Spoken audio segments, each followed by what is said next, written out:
Hello mga kabakers, magandang araw. For today's video, gagawa ulit tayo ng cake. Ang theme na gagawin natin ngayon ay Hello Kitty. So ayan, maglalagay po muna tayo ng icing. Ang kulay na icing na ginawa natin ay kulay pink dahil ito ay Hello Kitty theme cake. Matagal na po itong order na cake na to.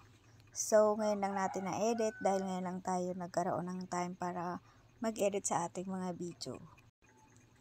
Ayan, di po natin maalala kung kaninong order to. So, nakalimutan na natin kung kaninong order itong ating cake. So, ayan na nga po. Magpapakinis na po tayo ng ating cake.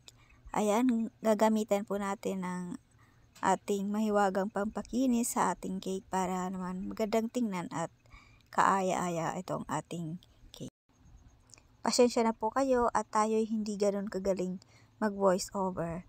At tayo ngayon ay syempre, pinag-aaralan pa rin natin kung paano tayo gagawa ng ating mga video o paano natin to i-edit itong ating mga nagagawang cake.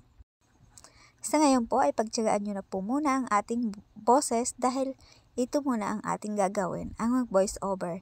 Dahil yun lang ang ating magagawa ngayon sa pag-edit ng ating mga video. Sana po ay panoorin nyo po ito hanggang dulo kahit na nakakaboring panoorin. Maraming salamat!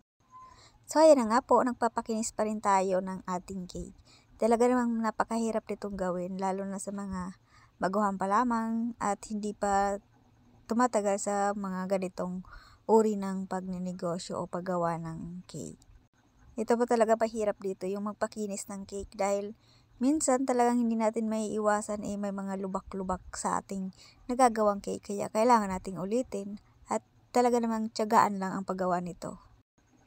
Ayun na nga po, dinisenan po ulit natin, ngunit ito ay hindi ulit natin nagustuhan, kaya naman pinakinis natin ulit ang ating ginagawang cake. Ganyan lang po ang ating ginagawa, paulit-ulit lang po ang ating pagpapakinis hanggang sa satisfied po tayo sa ating ginagawa at maging okay sa paningin natin na maganda na ang ating ginagawang cake.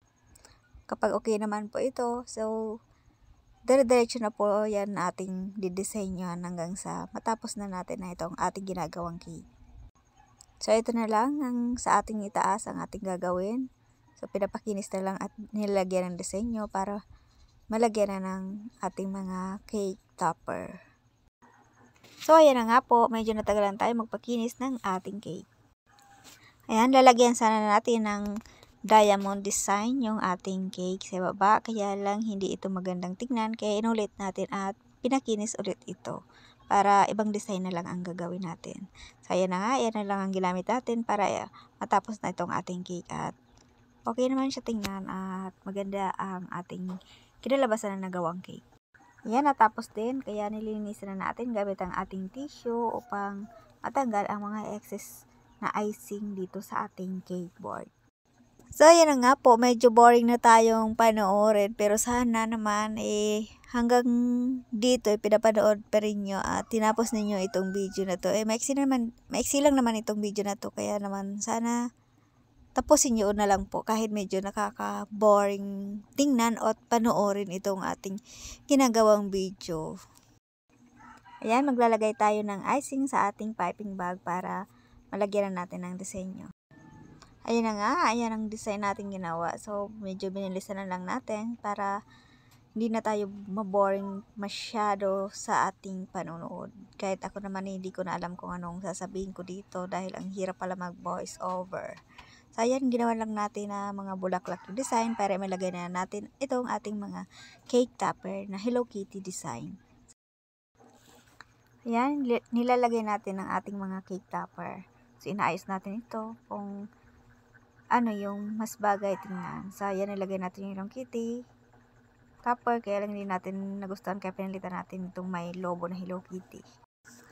Naghahanap po ako dyan ng Hello Kitty topper na mas maayos tingnan at kung ano yung nababagay dun sa ating cake. So, ayan, naglagay tayo ng Hello Kitty na nakasulat dun sa harap ng ating cake.